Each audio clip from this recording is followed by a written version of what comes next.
बिस्मिल्लाहिर्रहमानिर्रहीम। हाफिज़ा निदा टीवी के मुअज़्ज़ज़ देखने और सुनने वालों, अस्सलाम वालेकुम। आज जब तेरे रब ने फरिश्तों से कहा, बेशक मैं ज़मीन में एक जानशीन बनाने वाला हूँ, उन्होंने कहा, क्या तू इसमें उसको बनाएगा जिसमें फसाद करेगा और बहुत सा खून बहाएगा। और हम तेरी तारीफ़ के साथ हर ऐब से पाक होना बयान करते हैं और तेरी पाकीज़गी बयान फरमाते हैं। फरमाया, बेशक मैं जानता हूँ जो तुम नहीं जानते। ये हज़रत इब्राहीम अलैहिस्सलाम और फरिश्तों के दरमियान होने वाला मुकालमा है, जिसको कुरान पाक में बयान किया गया है। अल्लाह ताला ने इंसानों को अपनी इबादत के लिए पैदा किया, लेकिन उसने ज़मीन में फितना और फसाद फैला दिया और नाहक खून बहाया। नाहक कत्ल की बुनियाद हज़रत आदम अलैहिस्सलाम के बेटे काबिल ने अपने भाई को कत्ल करके रखी। काबिल और हाबिल का किस्सा अल्लाह ताला ने कुरान मजीद में बयान फरमाया है, जिसका तर्जमा और मफ़हूम यूँ है, और ए मोहम्मद सल्लल्लाहु अलैहि वसल्लम उनको आदम के दो बेटों हाबिल और काबिल के हालात जो बिल्कुल सच्चे हैं पढ़कर सुना दो कि जब इन दोनों ने कुछ न्याज़ें चढ़ाई तो एक की कुर्बानी कबूल हो गई और दूसरे की ना हुई, तो काबिल हाबिल से कहने लगा कि मैं तुझे कत्ल कर दूंगा। उसने यानी हाबिल ने कहा कि खुदा परहेजगारों की कुर्बानी को कबूल करता है, और अगर तू मुझे कत्ल करने के लिए मुझ पर हाथ उठाएगा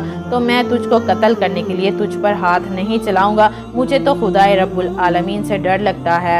मैं चाहता हूँ कि तू अपने गुनाह में भी माखूर हो और अपने गुनाह में भी अहले दोज़ख में हो, और जालिमों की यही निशानी है। मगर उसके नफ्स ने उसे भाई के कत्ल की ही तरगीब दी, तो उसने कत्ल कर दिया और खसारा उठाने वालों में हो गया। अब खुदा ने एक गवाह भेजा जो ज़मीन कुरेदने लगा ताकि उसे दिखाए कि अपनी भाई की लाश क्यों कर छुपाए। कहने लगा, मुझसे इतना भी न हो सका कि मैं इस कव्वे के बराबर होता कि अपने भाई की लाश छुपा देता। फिर वो पशेमान हुआ। कई सहाबा कराम ने बयान फरमाया है कि जब हज़रत आदम अलैहिस्सलाम के यहाँ औलाद का सिलसिला शुरू हुआ तो उन्होंने ये असूल रखा कि उनका हर बेटा अपने बाद पैदा होने वाले भाई की बहन से निकाह करे।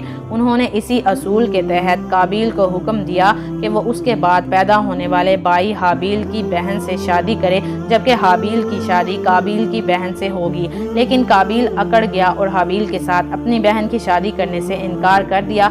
हालांकि काबिल ने खुद हाबिल की इंतहाई खूबसूरत बहन से शादी कर ली थी, लेकिन अपनी बहन की शादी के लिए रजामंद ना था। यहाँ तक कि हाबिल को कत्ल तक की धमकी दी। हज़रत आदम अलैहिस्सलाम भी हाबिल की काबिल की बहन से शादी के लिए इरशाद फरमा रहे थे, लेकिन बात ना बनी तो उन्होंने दोनों बेटों को हुक्म दिया कि अल्लाह के हुजूर कुर्बानी पेश करें। जिसकी कुर्बानी बारगाह इलाही में कबूल हो जाएगी उसकी बात मानी जाएगी। ये हुक्म देकर हज़रत आदम अलैहिस्सलाम हज के लिए रवाना हो गए और अपने दोनों बेटों से कह गए कि वो अपनी अपनी इमलाक के अलावा दूसरे की इमलाक की भी हिफाजत करें।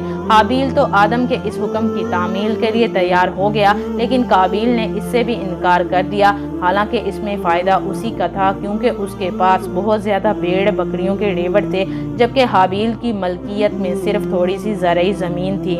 जब उन दोनों भाइयों ने अपनी अपनी कुर्बानी बतौर नजराना एक साथ एक जगह पर रखी तो आसमान से एक बिजली की तरह का शोला आया और हाबिल की कुर्बानी को ले उड़ा, जिसका मतलब था कि उसकी कुर्बानी कबूल कर ली गई है, जबकि काबिल की कुर्बानी अपनी जगह मौजूद रही, जिसका मतलब था कि इसकी कुर्बानी कबूल नहीं हुई।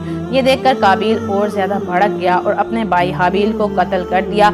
एक रवायत में है कि हज़रत आदम अलैहिस्सलाम दोनों की कुर्बानी कबूल होने और ना होने के बारे में बहुत फिक्रमंद थे। एक रात हाबिल को खेत में देर हो गई तो हज़रत आदम अलैहिस्सलाम ने काबिल को उसे बुलाने भेजा। काबिल जब हाबिल के पास पहुंचा तो कहा, तेरी कुर्बानी कबूल हो गई, मेरी क्यों ना हुई। उस पर हाबिल ने कहा, अल्लाह परहेजगारों की कुर्बानी कबूल फरमाता है। ये सुनकर काबिल गुस्से में भड़क उठा। उसके पास लोहा था, उसने उसको मार मार कर कत्ल कर दिया।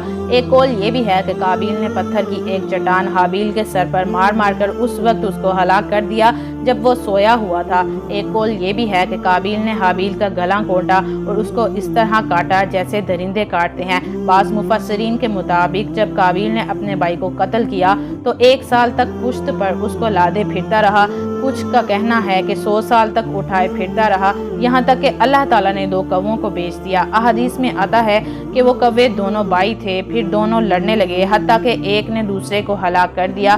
फिर वो कत्ल के बाद जमीन की तरफ झुका और उसको खोदने लगा, फिर गड़े में कौवे को डाला और उसको दफन कर दिया। जब काबिल ने ये सूरत हाल देखी तो पुकार उठा, हाय अफसोस कि मैं इस कौवे की तरह होने से भी आजिज हो गया कि अपने भाई की लाश को ही छुपा सकूं। फिर काबिल ने कौवे की पैरवी करते हुए हाबिल حابیل کی لاش چھپا دی۔ مورخین کا اس بات پر اتفاق ہے کہ زمین پر بنی نوع انسان کا یہ پہلا قتل تھا۔ مورخین کے مطابق آدم علیہ السلام کو اپنے بیٹے کے ناحق قتل سے سخت صدمہ پہنچا اور انہوں نے یہ اشعار پڑھے، علاقے اور ان کے اہل بدل گئے، پس زمین کا چہرہ بھی غبار آلود اور برا ہو گیا اور ہر رنگ اور ذائقے والی چیز بھی بدل گئی اور خوبصورت چہرے کی بشاشت بھی کم پڑ گئی۔ ان اشعار پر حضرت آدم علیہ السلام کو جواب دیا گیا، اے حابیل کے باپ، بے شک دونوں ہی قتل ہو گئے ہیں اور زندہ ذبح کیے ہوئے مردار کی طرح ہے، اور اس نے خوف کے ساتھ ایسی برائی کی ہے جس کی وجہ سے وہ خود بھی چیخ و پکار میں مبتلا ہو گیا ہے۔ مجاہد رضی اللہ تعالی عنہ فرماتے ہیں کہ قابیل کو اس کے کیے کی سزا جلد ہی مل گئی، وہ اس طرح کہ اس کی پنڈلی اس کی ران کے ساتھ چمٹ گئی